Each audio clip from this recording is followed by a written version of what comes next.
Journey Through the Gate, your paranormal portal podcast, as we delve into the many questions and wonders brought on by the supernatural experience. What's on the other side of the gate? Let's find out together.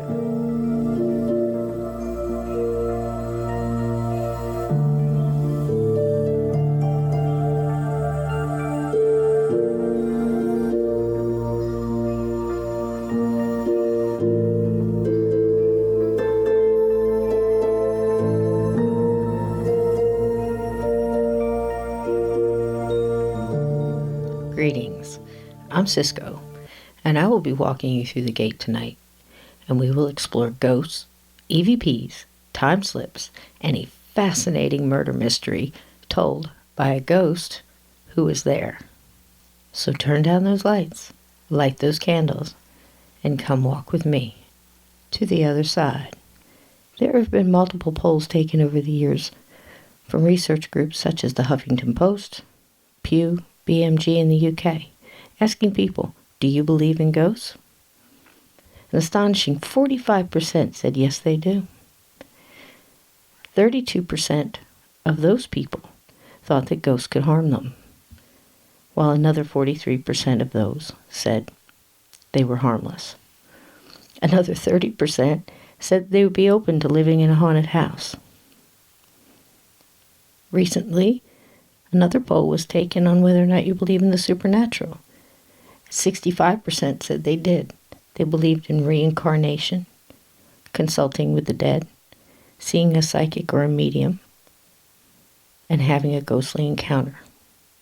It seems that we're growing in our belief.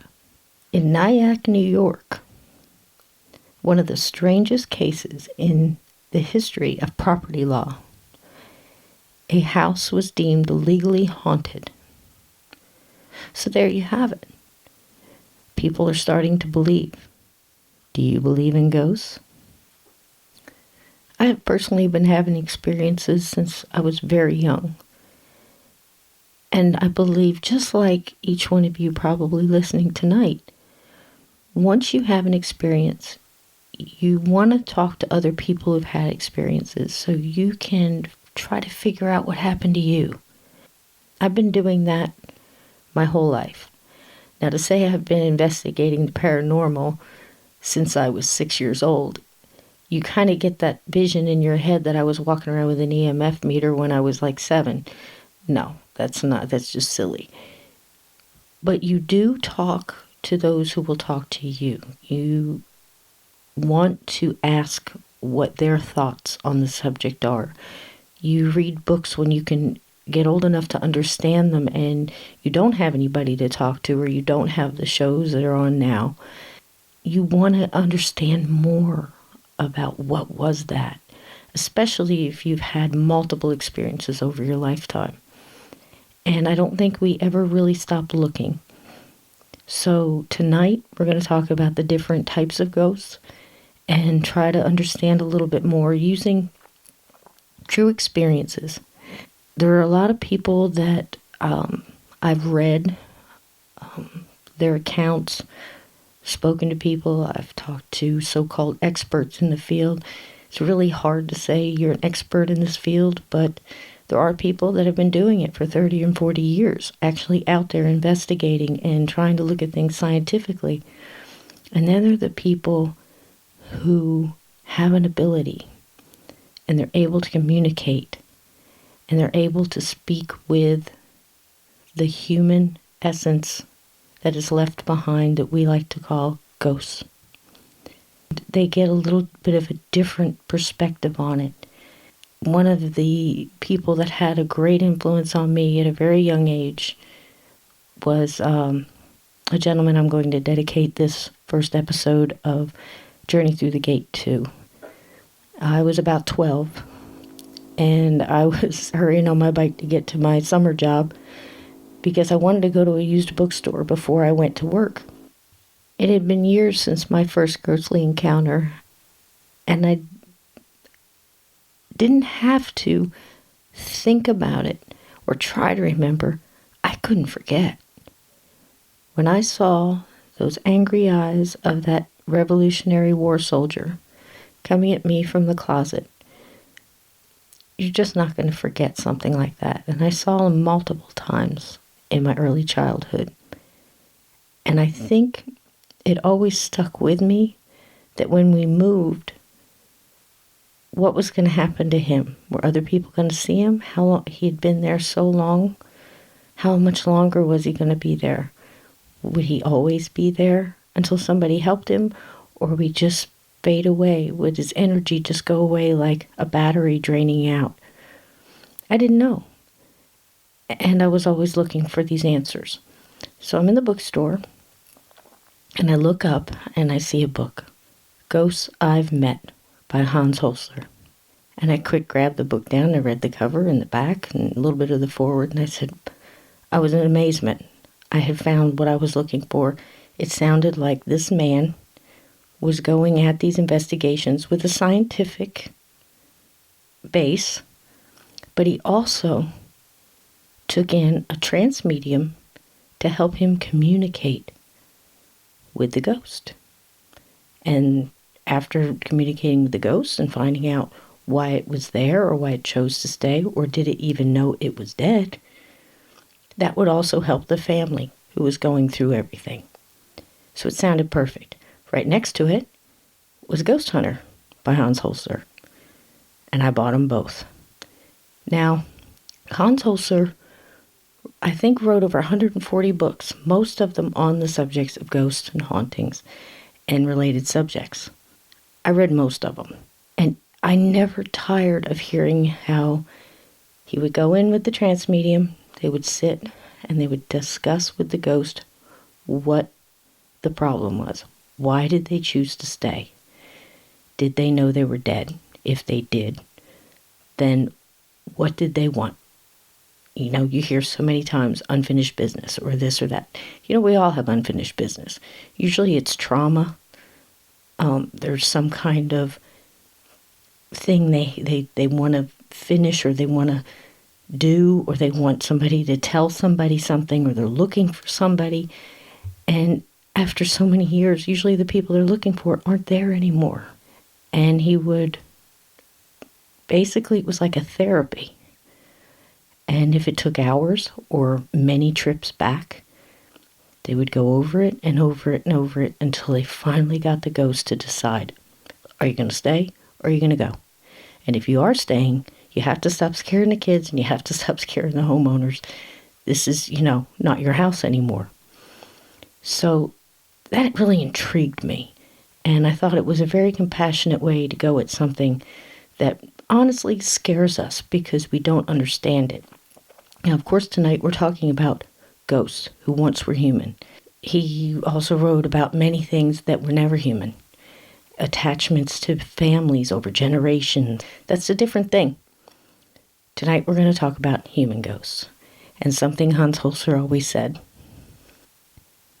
In all my years of ghost hunting, I have never been afraid. After all, a ghost is only a fellow human being in trouble. Hans Holzer. Ghostly Warnings. A story told to Peter Underwood. Lord Dufferin, an ex-viceroy of India, was spending the weekend with an old friend in Ireland, when around midnight he found himself restless and wide awake. He got out of bed and went to open the window for some air. He did so and stood looking out over the lawns, and his eyes caught a movement in the moonlight. As he watched, he saw a figure of a man step into that moonlight. His shape almost doubled over from the heavy box he carried on his back. It seemed to be a coffin. The figure made his painful way across the lawn. He stepped and looked straight up at Lord Dufferin. The moon shone on his face, which was so horrible. The ex-viceroy shuddered when their eyes met. He described the face as full of horror and malevolence. He quickly shut the window and went back to his bed to forget the scene. Several years later, when Lord Dufferin was an ambassador to France, he was giving a speech on the 5th floor of the Paris Hotel. Accompanied by his secretary, he joined others that were waiting for the lift. It rattled to a stop, and the doors opened. Deep in conversation, Lord Dufferin started to enter the lift. As he stepped forward, he looked at the face of the lift attendant. With a sudden shock of amazement, Lord Dufferin stepped back out of the lift. The face was the same one he had seen carrying the coffin. Lord Dufferin felt a chill of dread seep into him. He was visibly shaken, and much to the amazement of the hotel manager, he waved the lift away, refusing to step inside. The lift started its descent, when suddenly there was a harsh clang, a loud banging noise, followed by an awful screech and a tremendous thud that seemed to vibrate through the hotel. The wire suspension cable had snapped, and the loaded lift plunged to the bottom of the shaft. 5 people died, among them the lift operator, whose face had saved Lord Dufferin's life, the ghost that saved a life. Now, neither Peter Underwood or I actually have an explanation for that one, and if he doesn't, after the many years of investigation that he did in Britain, even being the president of the Ghost Hunters Society, I don't have one, but it happened. And there were many witnesses to Lord Dufferin not getting on that lift. I can't explain it, nor would I even try. But here's another one. In 1942, Victor was a young sailor serving on an American freighter headed to Italy. They were within a convoy of many ships, and when theirs broke down, the convoy moved on without them. The Atlantic was crawling with Nazi submarines that lay in wait in hopes to attacking enemy ships. On the 3rd day, their ship was still not repaired. The crew became very nervous. Their ship's only defense was a few guns on deck, and they were no help to underwater torpedoes. On this day, Victor did his best to perform his duties, and his shift being over, went below to his bunk to get a bit of rest. He was awakened by a strange feeling in his room, and a hand being pressed against his shoulder. He shook it off and drifted off back to sleep. Again he was awoken by a hand on his shoulder. When he opened his eyes this time, before him stood his mother. She looked at him and smiled. "Vic, honey, you had better get up now. It's time to get up." And then she vanished. His mother had woken him many times in his childhood to get him ready for school or other things in the same very way. But this time it shook him, and he thought he might be dreaming, because his mother had passed 8 years before. Understandably, the feeling of unease overwhelmed him. He hurried and got dressed and went above to where the engine room was. He knew he had some friends there working on repairs, and he needed a little company and just to talk to somebody.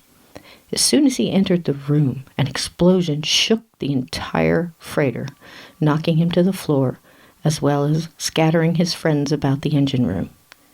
The ship, being an easy target, was hit by a Nazi torpedo. Within minutes, the entire crew crowded into the lifeboats. Fortunately, there was no casualties. Vic looked back at the freighter as he helped to row the lifeboat he was in. There was a massive hole in the ship's starboard side. Directly above this, amidst the tangled wreckage, is where he had been sleeping. His mother had managed to wake him up just in time. Well, there you have it. There's 2 instances of ghosts coming back or coming before time to warn somebody of impending doom. Can ghosts come back and warn you? I don't know. You decide. Ghosts that are attached to objects. There are many accounts of apparitions being seen at the Titanic Artifact Exhibition at the Luxor Hotel and Casino in Las Vegas. A mysterious woman in black has been seen walking down the grand staircase by employees and visitors alike. A photographer covering the opening of the exhibit saw her and thought she was part of the day's events. He stopped her and asked her would she like her photograph taken. She just ignored him. Turning around to get ready To finish his setup, he watched her as she just vanished. Many people have seen her coming down that staircase, just nonchalantly, walking there like she'd done it 100 times before. Maybe she had. Many pictures come off the walls all by themselves, especially one. It's a picture of Bruce Ismay, one of the Titanic's builders, who fled the sinking ship, leaving women and children behind. One time the portrait was found on the floor. The manager watched the surveillance tape from the night before. He watched in his amazement as it shook from side to side and banged against the wall, seemingly on its own, and then fell to the floor. Cigar smoke is often smelled throughout the exhibit where no one is smoking. Visitors and staff alike are pinched and poked, prodded, have their clothes pulled on, usually followed by laughter from an unseen person. Among the many cases of people hearing their names being called to turn around and have no one be there, there is often a phantom orchestra being heard. Many souvenirs that were purchased, such as coal from the wreckage, have been returned with letters explaining that ghosts of engineers followed them home.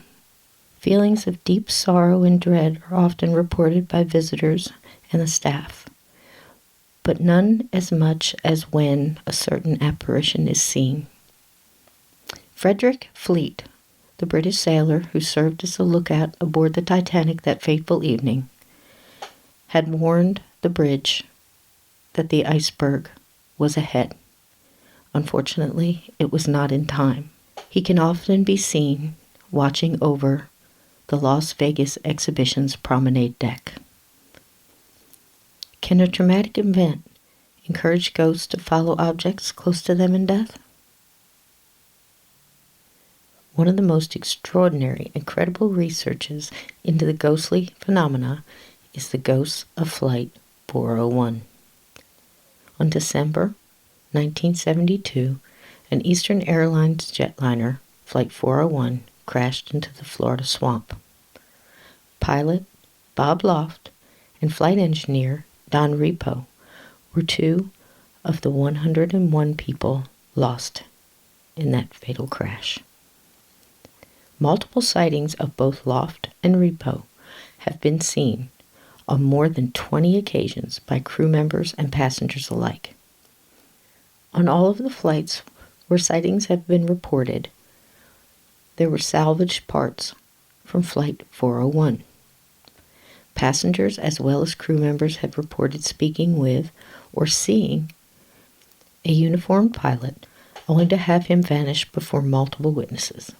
One of the most famous and memorable sightings was first seen by Faye Merriweather, a flight attendant who saw Repo's face looking out at her from an oven door in the galley on TriStar 318. Alarmed, she ran and got two other colleagues, one of them being the flight engineer, who actually had been a friend of Repo's and recognized him immediately. All three heard Repo warn them, "Watch out for fire on this airplane." The plane later encountered serious engine trouble, and the last leg of its flight was canceled. The galley of that TriStar 328 had been salvaged from Flight 401. A well-respected captain had reported that Repo had appeared to him and told him there will never be another crash on an L-1011. We will not let it happen. All the salvaged parts from Flight 401 had been removed from suspect jets after the airline had had so many of these accounts. It seems odd to me that they would go through all that and take the parts back out after so many warnings had been heeded by these ghostly apparitions just trying to keep disaster from happening again. But they took the parts out. And as sad as that may sound, the haunting words to protect Eastern's flight came true. In the years after the crash, there were no other fatal crashes on the TriStar fleet. There are so many cases documented of haunted objects, some famous ones, Robert the Doll, so many grandfather clocks that might stop at a certain time, jewelry purchased from antique stores, only to be worn and found that you're absorbing the emotions of the person who owned it before, antiques that once brought into the home, things start happening. Now, can these things be cleansed? Quite probably so. But it makes you think twice about buying something that somebody had for a while. Those two cases that I just talked about are pretty convincing. Inanimate ghosts. Now, different from what we just talked about an object that is possessed or attracted a ghost. These are things that were never alive, and their ghostly visions are seen for sometimes years later on. Have you ever heard the name the Flying Dutchman? I'm betting you have. During the Second World War, an Australian freighter managed to send one terrifying message before it vanished forever. Flying Dutchman. Legend as it may be, the name refers to the captain of this vessel, yet just speaking the name conjures up a visual to send a shiver up the spine of the most sea-hardened sailor. The sailing vessel is seen around the Cape of Good Hope. In 1680, Philip van der Decken swears he will continue to sail its treacherous waters until they reach land, if it takes till doomsday. Well, he may have gotten his wish, for the ship and the crew have never reached home. The spectral vision of its red sails and reports of it floating above the water is still seen today, and said to bring danger and doom to those who view it from the sea. Sailors have passed along the tale that no sailor from that ship will ever get freedom until one of them takes his place. Well, that's enough to keep your feet on dry land, I'd say. The aptly named Teaser in Nova Scotia is also seen, as well as the Edmund Fitzgerald in the icy waters of Lake Superior, reportedly seen by a commercial vessel 10 years after it sank. A strange, eerie atmosphere was reported just before its sighting. Even the familiar song by Gordon Lightfoot can send shivers down your spine and raise the hair on your arms. I cannot imagine a sighting of such a thing, and the combined loss of all who grieve her 29 souls lost that fateful day. Lincoln's train. Abraham Lincoln's death train has been reported seen throughout the route it took in April 1865 from Washington, D.C. to Springfield, Illinois. Among the claims ranging from sighting the train draped in its mourning garb, pulling slowly away, and with it a cloud of sorrow onlookers felt as it approached. Even clocks and watches seemed to slow and become 6 minutes late after its sighting. The reports range in the hundreds over the many years and 1,654-mile route. It is said to roll silently, even where tracks no longer exist. Lincoln's Phantom Train, as it is called, consisted of 9 cars and the bodies of both the beloved president and his son Willie. It comes as a cold rush of wind, one report says, and clouds cover the moon. Another states a ghostly headlight pierces the night as it noiselessly passes by. I have no explanation to offer on this type of ghost. How an object that was never alive can come back to haunt, most of the time on the anniversary of the original event. As in with the ships, most of the time they are a harbinger of doom or a warning. But I have no explanation. Do you? Now here's one of my favorites. It always puts a smile on my face. And that's funny to say about a ghost. But if you think about it, it might just put one on your face too. Animal ghosts. A governess had a new job to look after 2 small children after school. She knew nothing about the new family. The young children put to bed, she was invited to eat a late dinner with the parents. All seemed normal, the mother at one end of the table and the father at the other. At the man's feet lay a beautiful, curly-haired, lovable Airedale. In the morning, the governess was awoken with the news that the gentleman had died in his sleep that night. Some time later, she had mentioned the dog to the family and asked what had happened to him, remembering the contented scene at dinner that night before the man's passing. She was shocked to find out that they did indeed own an Airedale, much as she described, but he had died 3 years before his master. So many people have seen their loving pets, it becomes hard to discount them all.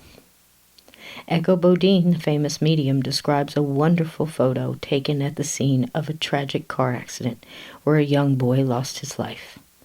The policeman who took the photo was shocked to see a little dog standing by the wreck in the photo.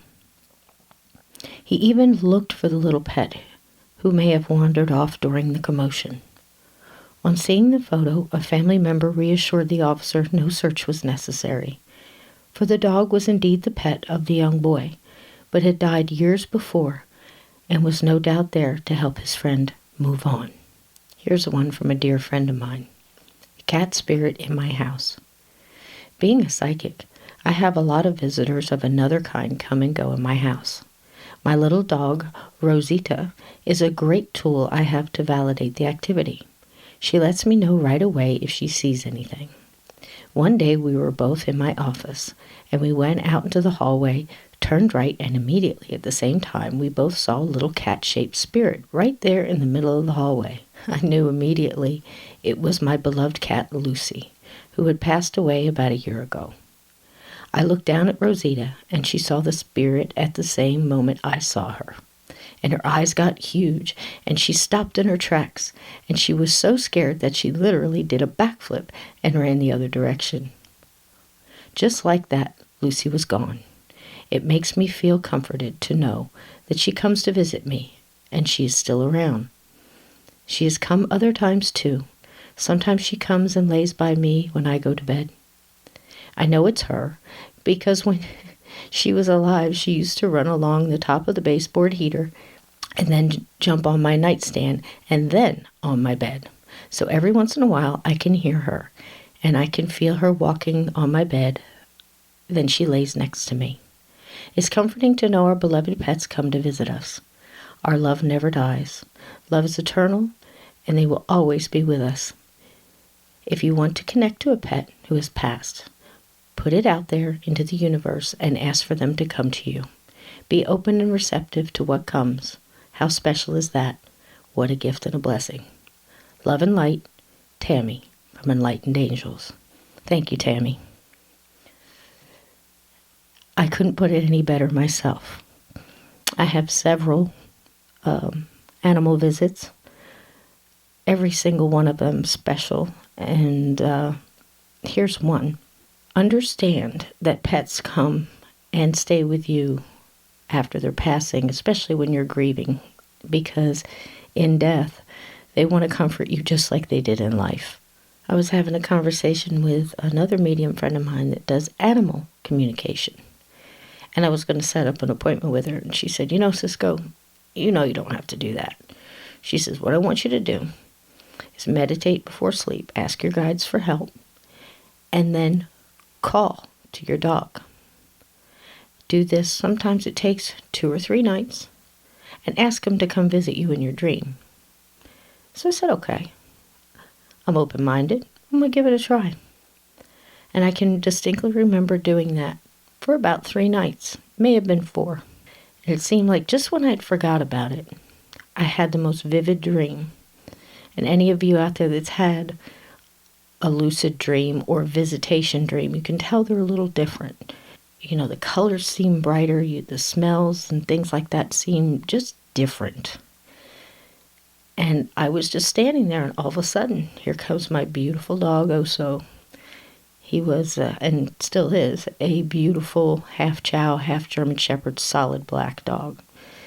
And he came running at me, and just like I would normally would, I got down, on my to my knees to greet him, and he jumped into me, and he did all the normal things I can remember him doing, and I could smell him. I could smell the fur. I could feel it.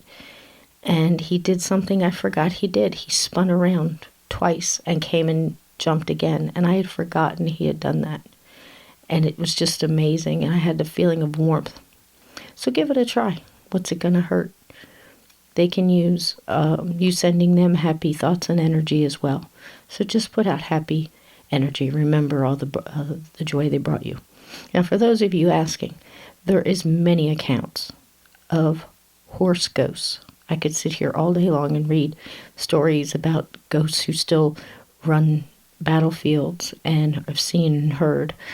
I can tell you of roads that a white horse has seen running down so much they named it White Horse Road.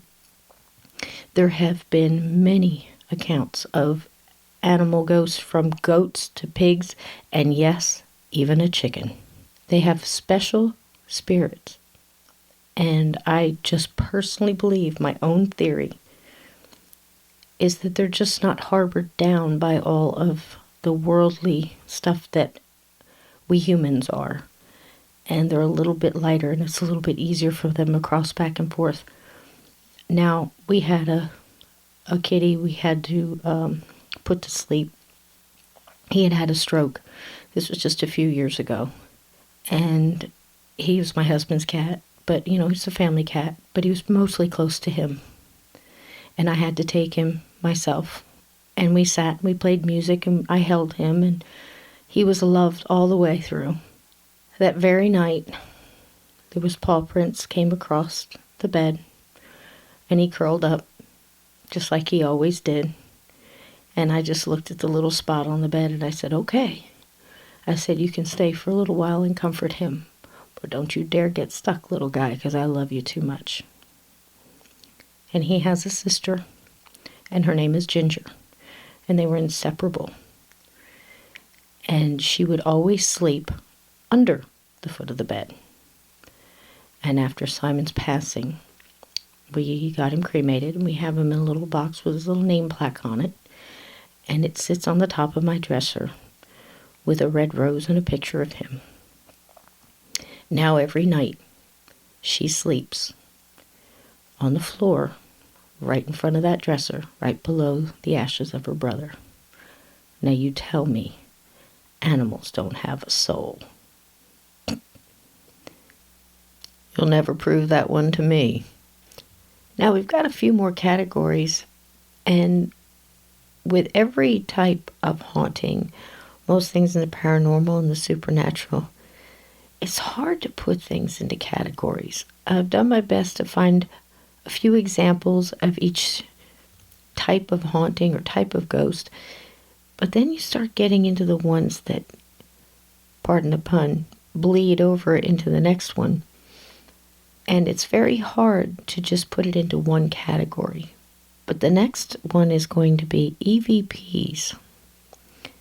Now, some of these EVPs may very well be residual, and some of them just might not be. I'm going to let you decide. The Whaley House, San Diego, California. For a Halloween article, the San Diego Press sent a reporter to the Whaley House for an interview. Before going, she asked some advice from a local ghost investigator. Take a recorder, keep it on. That place is known for phantom sounds of music boxes, pianos playing, and ghostly whispers. So she heeded the advice. He said, get a new tape of musical quality and make sure you listen to every bit. Afterwards, she listened to the tape. There were indeed sounds she hadn't heard during her walk. She took the tapes to an EVP specialist, electronic voice phenomena. His name was Brian Black. He digitally analyzed the tapes, and he definitely heard clanking sounds like someone playing a game of billiards during the interview in the courtroom area of the over 100-year-old house. He He recorded billiard sounds, and it wasn't quite a match. He did further research on the types of balls used, and they had changed considerably over time. He spoke to an expert on antique billiards. Ivory balls had been used from the early 1800s till about the 1930s. Then the resin ones took over later. He recorded the ivory balls clanking. The EVP was an actual sound of a billiard game from the turn of the century. But in a courtroom? They did further research. They learned that Frank Whaley, the eldest son, had organized a social club in his days in the home. The gentlemen met in what is now the county courtroom, and they played billiards with ivory billiard balls. In 1905, were the sounds imprinted on the fabric of time? Possibly retrocognitive sounds, sounds from the past somehow impressed on the environment to be recorded a century later? Or is Frank Whaley still practicing the game he loved so much? Omni Resort, Mount Washington, New Hampshire. In 1902, Joseph Stickley and his wife Caroline brought the hotel to its ultimate wealthy man's paradise, visited by Babe Ruth, Alfred Hitchcock, the Rockefellers, and yes, the Vanderbilts. But no one loved it more than Caroline. The paradise was short-lived as Joseph died from a heart attack in 1903. Caroline kept the hotel running and soon met a French nobleman, married, and became Princess Caroline. Now most of their time was spent in Paris, but all of her summers were spent in her beloved hotel up until her death in 1936. Her apparition has long been seen by staff and visitors, so much so that a table is set every evening for her dinner out of respect. Room 314 still has her bed from her marriage to Joseph, and she is often seen there sitting on the bed brushing her hair, contemplating thoughts long past. Lights go on and off, people are touched, and objects are moved from place to place, and even the fireplace goes on. On the TV show Ghost Hunters, Season 4, on one of the most mind-boggling EVPs I have ever heard was captured. I know. Let's keep in mind the sheer tonnage of over-exaggerated, misrepresented experience and evidence we have all seen on TV. But remaining open-minded, even in the what-if category, let's not throw the baby out with the bathwater here. Let's consider that being truthful, this is pretty darn amazing. The scene unfolds as Jason and Grant sit in room 314, of course with all the placement of cameras on night vision mode. This is of course her bedroom, and they call out to her. Jason, Princess, are you in here? Answered on the tape, they cannot hear in real time, only when it is played back. An answer. Hello? Is someone there? In a distinct British voice with a nobility air. Jason speaks again. If you are here, can you let us know? The female voice comes again. Of course I'm in here. Where are you? Is it possible the princess heard them but couldn't see them, and they couldn't see or hear her? I can tell you this. About an hour earlier, with another team in the same room, more EVPs were captured from the same voice that seemed to have British nobility to it, and a female. Now, there was a lot of talking while they were trying to get EVPs, and basically the two people were talking all over the EVPs, and only certain words could be pulled out. But I distinctly heard the word dimension, as did others who have listened to the tape. There's a little lesson for you. If you're going to do EVPs, ask your questions and wait. Give them time to answer. And try not to have long conversations while you're doing it, because that got stepped on and now it's lost. So let's keep that in mind if you're investigating. But that also gives just a little bit of credibility to it, because when they presented the evidence, they didn't try to say what it was she was saying in that piece of tape. They let it go and chalked it up to it's lost. So there's that.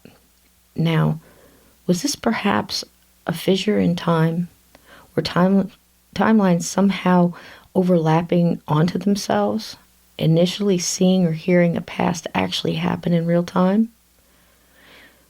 The answers were in direct response to the questions. They made sense. They were intelligent. When played back to the hotel manager and staff, they recognized the voices being heard before many times, and popular thought among them was, it indeed was Princess Caroline. The questions brought on by this EVP are amazing to discuss, and I actually got to speak with Jason Hawes about this very case. He is just as amazed, and we spoke about time slips, possible parallel universes, dimensions, and a few other theories. It remains one of the most thought-provoking pieces of evidence many have seen. It also made me think of the movie The Others, spoiler alert, where the ghosts actually thought the people living in the home that were alive were the ghosts. So there's some food for thought. Could this be what the princess thought? I had joked with Jason about this and said, wouldn't it be amazing if the princess had complained to the staff of having two ghosts in her room constantly asking if she was there? Two annoying men that kept saying, my name is Jason and this is Grant. Can you move something? If that was in the hotel log from 1930s, now that would be something. Now, the princess could have been a time slip. We're just never going to know. But here's some other examples. Gettysburg College. In the 1980s, two college administrators took the elevator to reach the first floor, but it continued to the basement of Pennsylvania Hall. The doors opened onto a scene of horror. It seemed to be a field hospital scene from the Civil War. Men lay wounded and dying. Moans and screams filled the air. Off to the right was a field surgeon working on an amputation on an unfortunate young soldier. The administrators pressed frantically at the buttons to no avail. The cries of the wounded brought the hair to stand up on their arms as they watched other soldiers move to and fro, carrying other wounded or caring for the men that laid on the floor in agony. The entire floor was filled, and it was no longer the storage area it had always been. And then this happened. The surgeon looked up from his makeshift operating table, surrounded by the other men assisting him to hold the unfortunate wounded man down. He met the eyes of the two ladies in the elevator, and with pleading eyes said, "Help me." They were absolutely stunned where they stood, and slowly the door closed on the scene. The elevator began climbing and stopped at the original first floor request. I can imagine when those doors opened again, they fled that elevator post-haste. They ran and got a guard, and of course they went down the elevator. They were telling him about what they saw, but when the doors opened, the storage space that it was always there had replaced the scene. The women were always very reluctant to speak on it. Penn Hall was built in 1832 and had indeed served as a hospital and morgue during the 1863 Battle of Gettysburg. So here we are, perfect example of a residual haunting, a playback in time. Yet the pleading eyes of the surgeon had looked right at them, begging for help. A coincidence of timing? A rip in time itself? What did the doctors see? Two women on their way to help? Two angels, maybe? The questions come fast and furious on this one. But the question that bothers me the most is this. After over 150 years, how much longer will that surgeon and his battle-weary wounded have to wait for help and be released to peace? If you would like to read more about that instance or other ghosts of Gettysburg, read Mark Nesbitt's book. It's quite intriguing. The Treasurer's House in Yorkshire. In 1953, a local 17-year-old plumber's apprentice was repairing pipes in the cellar of a centuries-old building. He was working on a ladder, and after several hours of work, he heard a musical note. Not a song, he explained, but a simple note, as if from a trumpet. Thinking it was his co-workers upstairs, he continued working. Another note, closer, louder this time, and then another. It was coming through the concrete wall. He couldn't believe what he was hearing. And from his viewpoint from the ladder, he stared at that very wall, wondering how he could be hearing an instrument playing through there. In his amazement, just then, a plumed helmet pushed through that very wall, and in seconds a Roman soldier appeared. Not noticing him, he continued to walk on, only visible from about the knees up. Following him was a cart horse, with a weary soldier upon him. As before, the horse's feet invisible to his eye. Mark fell from the ladder and scurried into the corner away from the scene. Mark looked on in amazement, as soon coming through the wall were pairs of Roman soldiers, 2 by 2. He said probably about 10 pairs. They carried round shields in their left hand and daggers on their right, and marched by Mark so close he could reach out and touch them. He reported they were not see-through, but solid as you and I, right down to their green tunics with leather straps, right to the knees. He noticed when they descended to the level of the old Roman road on which the building stood, he was able to see their feet, and upon them they wore leather sandals. He raced up the stairs, never to return to that job again. Over time, Mark had been questioned by many historians, and at first they dismissed Martindale's description of the uniforms worn by the Roman soldiers. Upon further investigation, it in fact matched those of a local reserve soldier who took over the Roman garrison when the regular soldiers began returning to Rome in the 5th century. Roman soldiers have been seen by others at the treasurer's house, to include the scene that Mark described. However, during a dinner party, a woman nosing about the house later complained to the host that she thought it quite quaint that he would hire someone to dress as a Roman soldier to add to the ambiance of the party. But when she tried to pass him, he drew a dagger and threatened her, and she thought he perhaps took his job a bit too seriously. Of course, the host was amazed because he had hired no one, nor had he any other time.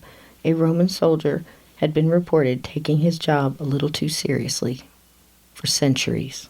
Interesting to note, the last soldier Mark saw coming through the wall that day was a soldier with a short horn. And it was customary for these squads to announce their arrival into the garrison with the sounding of one note at a time from a short horn. A slip back in time, an imprint of over 20 Roman soldiers and a horse returning tired and disheveled from their travels. Mr. Martindale added that under their brass-plumed helmets, that he could see under the chin strap that they indeed needed a shave. The old Roman road lies 18 feet under the present ground, and an old pillar stands from the original garrison at the front of the property. Understandably, not the only reminder of the history of this place. There are so many historical reoccurring ghosts, and most of them just repeating what they did before. And I often hope when I hear those that it is just that, and they're not repeating that over and over again for centuries. Honestly, the total tonnage of historical reoccurring ghosts is just mind-boggling, and nowhere is it more prevalent than on the battlefield. Here's another. Martins and Moore, just outside of York, One of the English Civil War's largest battles, over 4,000 royalists were killed and thought to still roam the moor. Multiple sightings of what people thought were reenactors have been reported, to include a driver almost hitting a man in battle dress on the road. He stopped to get out to see if he was okay, and the soldier just vanished. Gettysburg, Pennsylvania. Numerous reports over many years have been reported, from the town's Farnsworth Inn and Jenny Wade home to the Peach Orchard, throughout Little Round Top to the Devil's Den. The wind carries the cries of the charges and the wails of the wounded. Horses are heard and seen, only to vanish in a mist. Countless talks and encounters with uniformed reenactors are reported, only to have them vanish as well. Among the many ghostly goings-on, a ghost regiment, complete with flags, is seen marching across the field, yet just above the ground, continuing on their march to the other side. Poltergeist. A poltergeist is probably the most misunderstood of all ghosts. It is actually a German word that loosely translates to noisy ghost. And in most cases, that's exactly what it is. An intelligent ghost, or a ghost that is aware of what is going on and throwing and moving things for attention or out of frustration or anger. Poltergeist-like cases are a manifestation of human agents, mostly without their knowledge. This is hard to define in some cases, because sometimes it's a combination of the two. Such a charge of energy can exist in a place that it makes it possible for ghosts to exist there, and for the unconscious energy of the human agent to manifest. Knocking, banging, tapping sounds, noises of all kinds, electrical disturbances, objects thrown, and a whole lot more. Taking out all the actual cases involving negative and violent spirits, sometimes all this can be caused by a person in the household. Some of these cases are easy to tell that it isn't the family, especially if one family moves and the activity continues and doesn't really change, or in some cases is escalated and the family moves to the new home and nothing happens there. Although there's lots of questions about energy and energy coming together from both the living and the dead, in most cases you can tell that it's the poltergeist who's causing the activity. Borley Rectory, Essex, England. Reverend and Mrs. Smith moved into the rectory in 1863. Mrs. Smith, cleaning out the cupboard, one day came upon a skull of a young woman wrapped in brown paper. Immediately, activity which had always been reported at the Borley Rectory for years had picked up. Ringing bells were heard, lights showed up in windows just shattered, footsteps, and their daughter was locked in a room that had no key. The family contacted a newspaper, and in June 1929, paranormal researcher Harry Price became involved. Stones were hurled with force, vases thrown, as well as other objects, even large ones like furniture, had been tossed about the rectory. The family had had enough and moved out. I can't really blame them, can you? The Fosters moved in and kept a diary of the activity. And I can't wrap my head around that one, but that's what they did. All of the latter activity had continued, as well as seeing a coach and horses going down the hallway.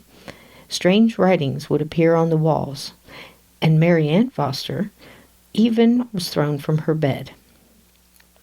People were touched and hit and woke up with bruises almost every day. Exorcisms were tried only to have the Reverend Foster hit with stones. The Fosters left, good for them, and Harry Price, after a couple of years, managed to rent the building and recruited 48 students to observe and report on all the phenomena. They held many kinds of investigations. Among them, they conducted seances and made contact with two separate spirits. One, a young nun named Marie Laurie, who said she had been murdered right there on the property. Her lover had been hung, and she had been walled alive in the rectory. The second entity contacted said his name was Sonix Amurs, and he took credit for most of the poltergeist activity. He also said the rectory would burn, and bones of a murdered person would be found.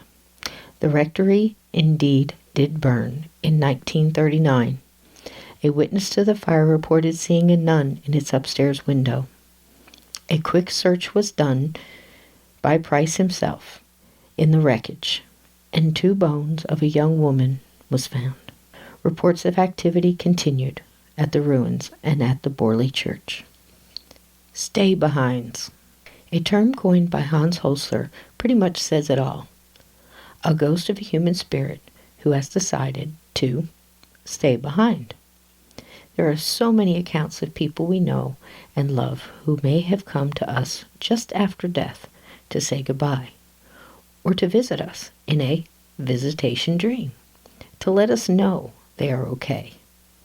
I have heard from many gifted people with abilities that say that just after they pass, they choose to stay just long enough, perhaps even go to their funeral, just to stand with people they love before they go. This is not a stay behind. They are ghosts whose death may have been sudden, causing a confused state. Not all of these cases are ghosts, period.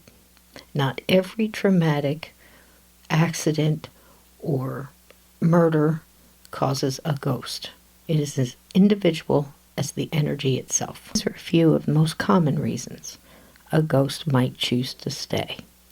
The spirit may exist in a dreamy condition and have no idea that they're dead. Rage and anger may cause a spirit to stay.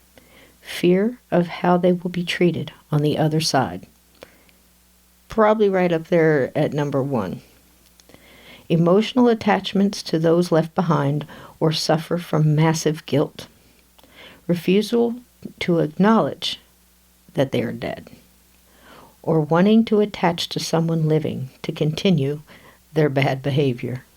Earthbound spirits may ignore spirit guides and loved ones who come to help them through the veil, continuing on as they did in life, with their attitudes unchanged and their habits continued. It is the ghost's free will choice, the level in which that soul's frequency is resonating on, and the willingness to listen to a medium or a psychic or someone with the ability to communicate with that energy.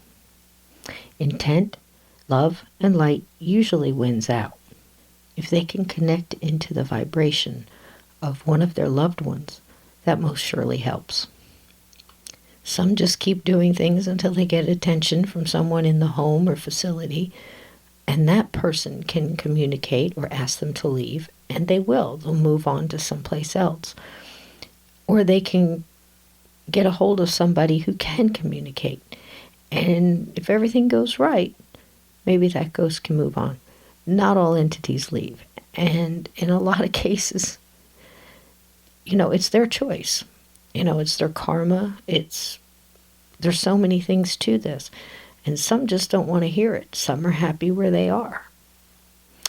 Some, their energy gets so erratic and so scared and just all over the place that they need a little extra help. Here's one case. Farnsworth House, Gettysburg. Mark Nesbitt has many years as a ranger, historian, and battlefield guide at the famous historical site. Using a tape recorder, he entered the Farnsworth attic, once used as a sniper location during the battle. Several spirits had been seen there over the years, multiple times. He went with a chaplain, and they had done this before.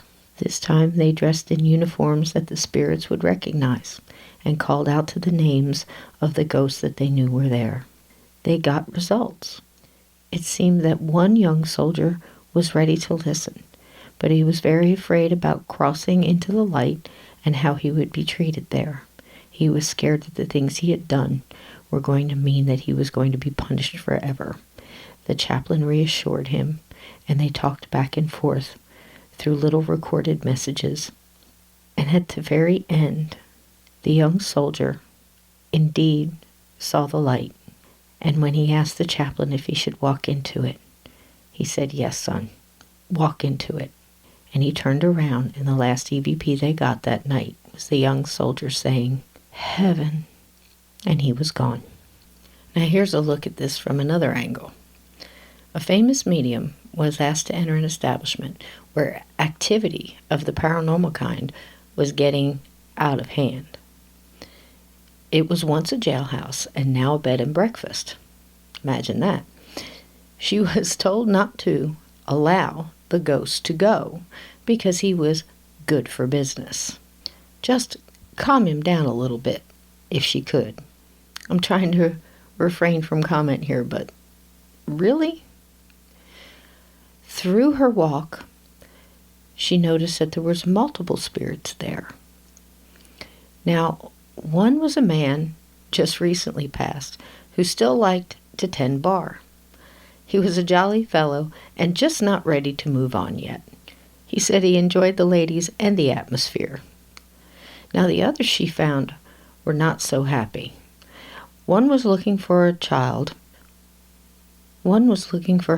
for over 100 years, and with some conversation, a little compassion and kindness, found the light and loved ones on the other side. The next one she ran into was a man who had been accused of a crime he did not commit, found guilty on circumstantial evidence that was pretty thin, brutally beaten, and hung. She found him sitting on the floor, doing his best to hold on to his head that almost had been removed from the hanging. It seemed that he had been the one that was causing most of the loud noises and disturbances that she had been called about. He was extremely confused and had been reliving all of the horrors of his trial and his hanging for almost a century. He did not need to continue in his pain. She spent some time talking to him and getting him calmed down. And with just a little time, he came together in a new light and followed the same, walking into it with several guides who came to help. Love is a strong energy. Kindness is a comfort, and ghosts are not pets. She smiled when she left that day, as I did when I heard this. I love her for her kindness. Sometimes human soul needs a bit of time to come to terms with things. And I'm sure the establishment can be quite satisfied with their bartending ghost who really likes those ladies. Well, dear listeners, our walk is almost through tonight, and it has been full of wondrous characters and tales. But I promised you a murder mystery solved by a ghost, and here it is. I'm going to give you a little bit of history, and I can tell you I've been researching this one for several weeks, and I've tried very hard to look through the tours and listen to the tour guides and some of the written history in books. And the stories fluctuate back and forth. I can understand why a museum that is still open today wouldn't want a lot of its history that is shadowed in mystery revealed. However, there are plenty of establishments who do quite the opposite. So I'm going to offer you the facts of the history, and then I'm going to give you the exact account by people who were there when this happened. And you can really decide. One of the saddest things, amongst all the obvious ones you're about to hear, is I could not, try as I might, find a photograph, not an oil painting or anything of the like, of Stephen Jumel. And I find that just a little sad. At the end of this, think about that and wonder why. The Morris Jumel Mansion, New York City, New York. Built in 1765 by a British officer, Colonel Roger Morris, it is a beautiful mansion built on prime acreage that even then was not easy to acquire. When the roar of the Revolutionary War rolled over the country, the Morris family fled to England. The home was used by both American and English throughout the war. Washington himself had headquartered there during the Battle of Harlem Heights, fled during England's rush into New York, and then returned to throw a post-war dinner party with dignitaries such as Thomas Jefferson and John Adams. Stephen Jumel, a wealthy French wine merchant, met Eliza Bowen, an ambitious woman who grew up very poor in Rhode Island. The whispers of her family were vicious, some saying her mother was a prostitute and she herself had turned the trade, and perhaps where she had met Stephen. Even trickery was mentioned on how she managed to get him to marry her so quickly, the rumor on that being that she was ill and dying. Now, whether or not any of this is true remains to be seen, yet let's just establish that she had grown up poor, and she wasn't staying that way, and no one could really blame her for that. Nevertheless, Stephen Jumel spared no expense fixing up the house and filling it with extravagant touches, such as stained glass and French Empire furniture, even a bed formerly owned by Napoleon. The marriage quickly became strained, and much time was spent apart between New York and Paris, Eliza becoming very good at growing their wealth via real estate. In 1832, Stephen was involved in a carriage accident and died. Eliza Jumel became one of the wealthiest women in New York, and within a year married Aaron Burr, her suitor before she chose Stephen, who had much more wealth at the time. That lasted only about 3 years. She traveled some, even adopted a few children that she was semi-related to, but in the last 6 years of her life, the socialite slipped into dementia for the last 6 years, up into 1865, and died at the age of 90. January 1964. A small group of school children arrived for a field trip to the museum, and awaiting outside on the lawn for a curator to arrive and start the tour. Excited for their field trip, they were making some noise, and suddenly a woman appeared on the balcony, wearing a long vintage dress with gray hair, and yelled out to them to be quiet and go away, turned and glided back through the balcony doors. When the curator arrived, the doors were of course locked, and no one was in the house. The dress they had described matched one that was locked up in storage, and the woman described matched the description of Madame Jumel. The curator, not believing in ghosts, dismissed the incident, but word got out, and the New York Journal-American ran an article and brought it to the public attention, and to the attention of Hans Holzer. He and Elizabeth Bird, a journalist, followed up on the case together. They asked the public school if they could speak with the children. They did indeed hold up their story. Then they spoke with the curator of the museum, Mrs. Campbell. Hans asked her if she had ever seen any ghosts in the museum. She said no, but others have reported it throughout the museum, and some, even a guard, saw Miss Jumel standing in the very doorway he was standing in now. Mr. Holzer asked if she would like an investigation further into the matter, and a date was set. In Hans Holzer's book, Ghosts I've Met, there is a detailed account of the event.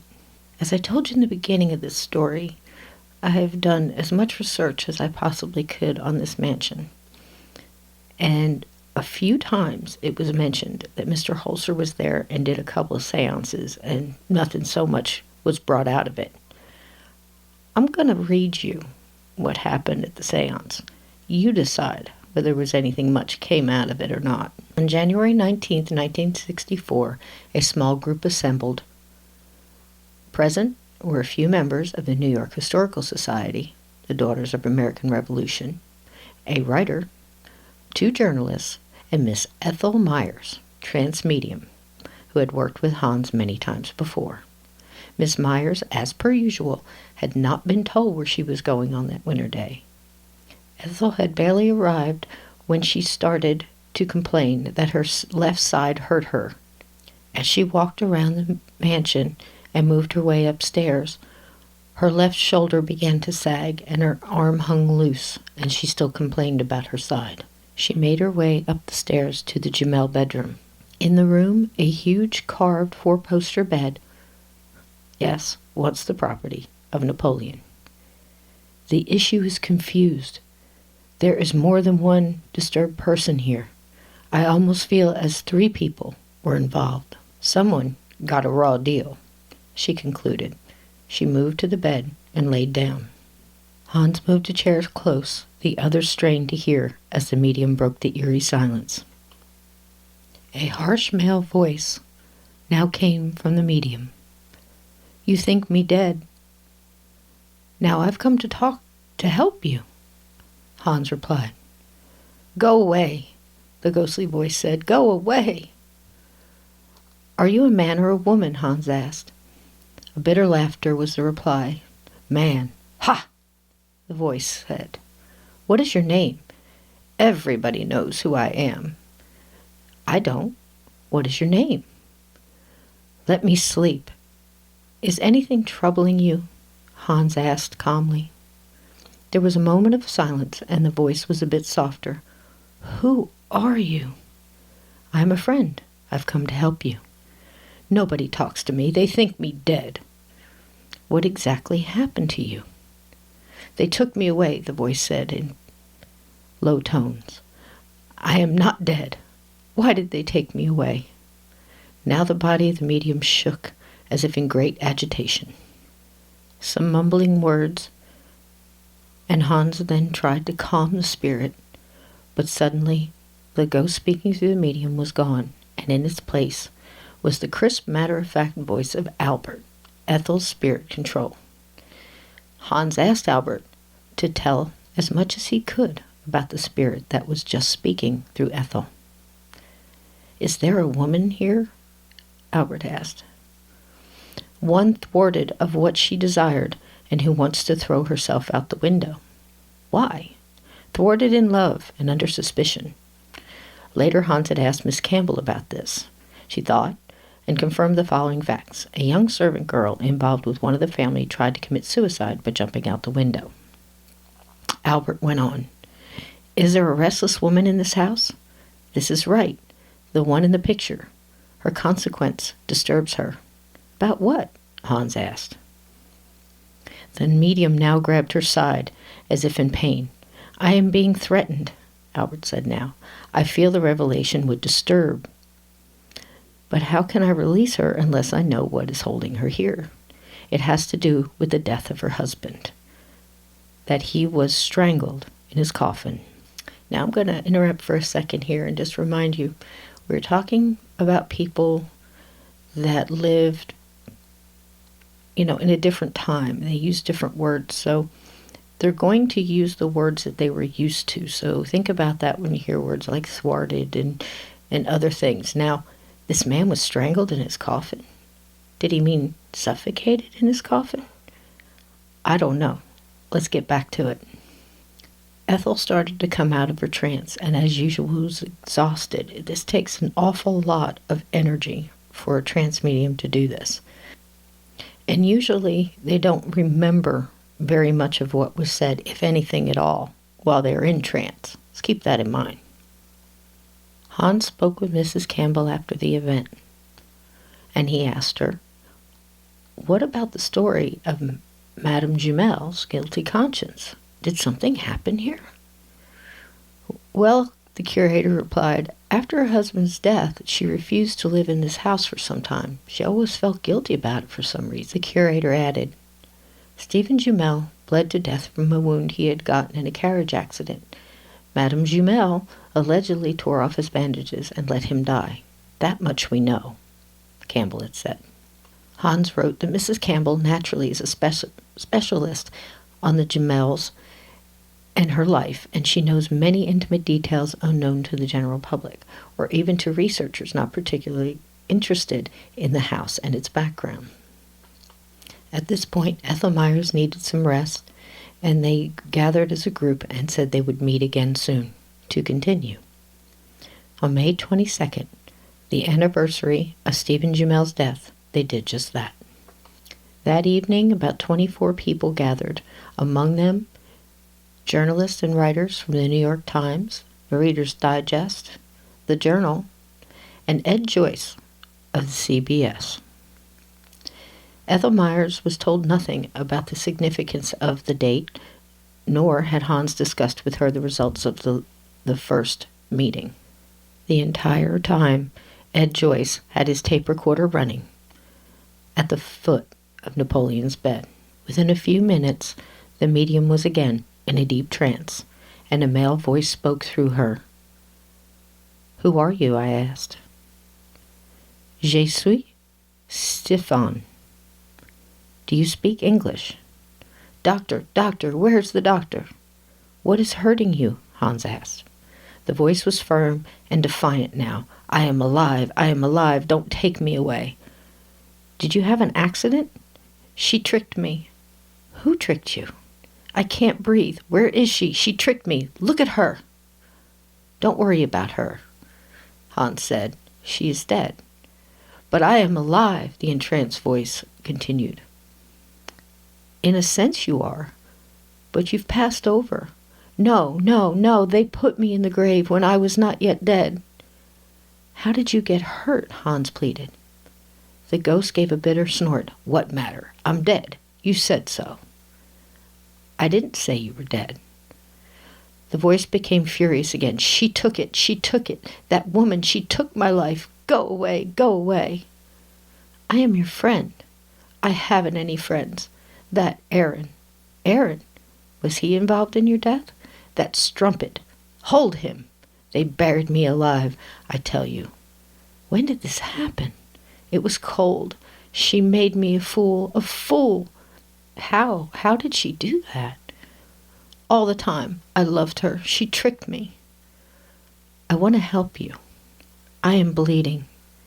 "How did this happen?" "Pitchfork, wagon, hay." "Was it an accident, yes or no?" "I fell on it." "You fell on the pitchfork?" "Look at the blood bath. And on Napoleon's bed." "What about the pitchfork?" Hans proceeded. "There was a boy in the hay, and he pushed me off." "Did you know this boy?" "Yes. Give me her." "She wanted to be a lady. I saw to it." "I wasn't so foolish. I didn't see it." "What happened when you got home?" "She told me I was going to die." "Did you have a doctor?" "Yes." "Wasn't the wound bandaged?"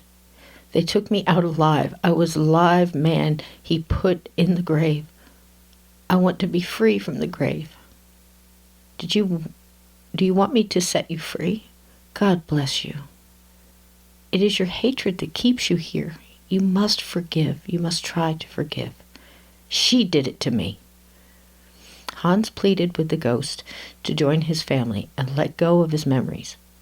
"Did you realize how much time has gone since?" 100 years.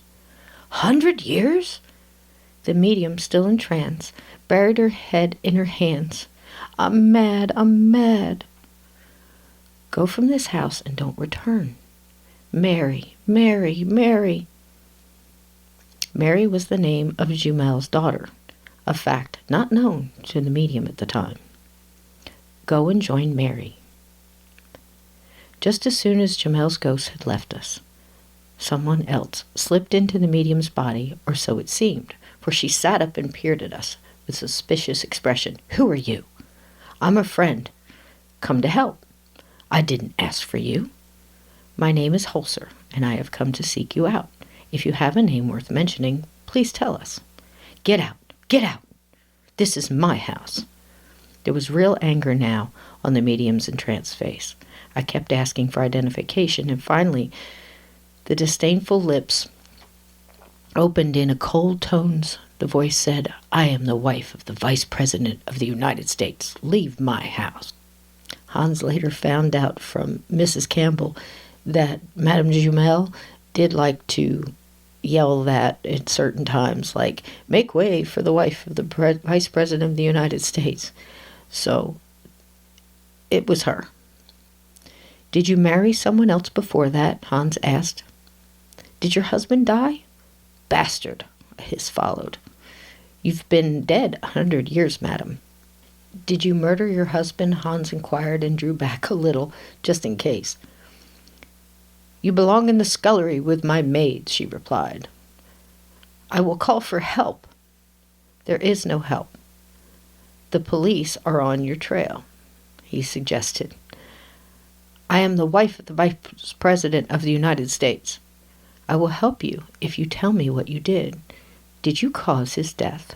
The rats that crawl, they bite me. Where am I? You're between two worlds. Do you wish to be helped, madam? Where is Joseph? You must leave this house. Your husband has forgiven you. He has forgiven you. I adored him. Go away, and you will see Stephen Jumel again. Only the crest on the carriage, that's all I did. Hans pleaded with her to release herself from her grief and her madness and go join Stephen. He finally gave up trying to get her to go and join Jumel and tried another way. Go and join the Vice President of the United States. He awaits you. To his surprise, this didn't work either. He is evil, evil, she said. Perplexed, Hans asked, Whom do you wish to join? Mary. Then call out to her, and she'll join you and take you with her. No crime, no crime. You have been forgiven. Mary will take you away from here. He asked, This is my house. I shall stay here. This is no longer your house. You must go. You have been forgiven. Hans asked for the spirits to help guide her and asked if they could find Mary to help walk her away from the house. The struggle continued. He is the only one I ever trusted. Christopher, Christopher, she volunteered finally. It's not too late, Hans repeated. You can go join your loved ones. Goodbye, goodbye, goodbye. Hans Holzer then asked Albert, Ethel's guide, to take control and try to clear up some of the confusion. She's no longer in her right mind, he said. Is she guilty of Jamal's death? Yes, it was arranged. Who was the boy who pushed him? A trustee in the house. She told him to. What about Stephen Jumel? He is in a better frame of mind.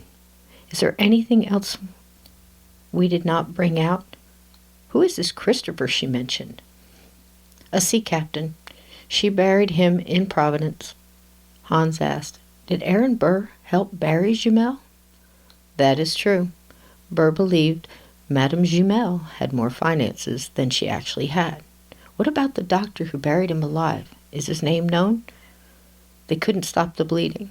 Was Aaron Burr in on the crime? He is very much aware that he is guilty. He still possesses his full mental capacity. With that, he asked Albert to help Ethel Myers come out of her trance, and she was herself again, remembering nothing of the ordeal she had gone through the past hour.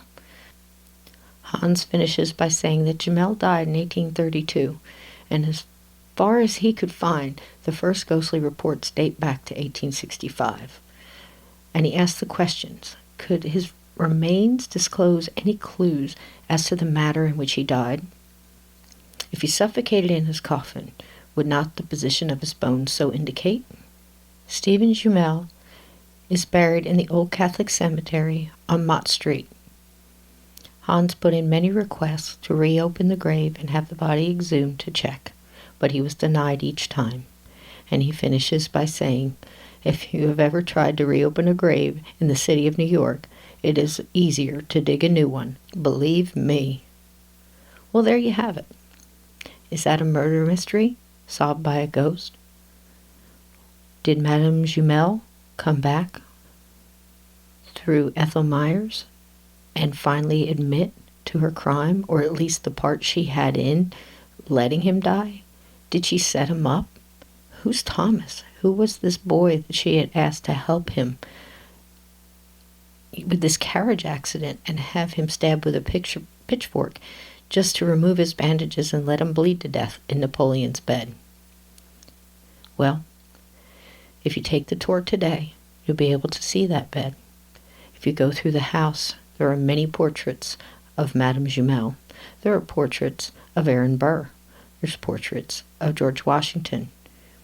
But again, like I said in the beginning, I cannot find a picture of Stephen Jumel. However, he has been able to speak, through Hans Holzer, Ethel Myers. And here's his story now. You decide. Well, dear listeners, we have finished our walk on this side of the gate, and before you walk back through and get back to your day, stories like this and many others, and as I said, over 140 books, is why this is dedicated to Hans Holzer. Now, on an interesting note, Hans had a few children, one of them being Alexandra Holzer. She is active today and taken over what Hans was doing in her own way. She goes on ghost hunts, and there's many interviews, and I suggest you listen to them if you're interested.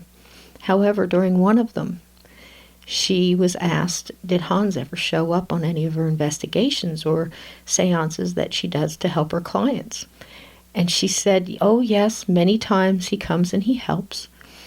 And one particular one that I just thought was very enduring and just put a big smile on my face, and maybe it will yours too. She said he showed up and through the medium said, look, Alexandra, I have new shoes, and showed the shoes to the medium. And asked later what the significance of that was. Alexandra just smiled and she said, well, he was a ballroom dancer and he loved to dance. And one of the best parts of his day was when he got to go buy new shoes and go dancing.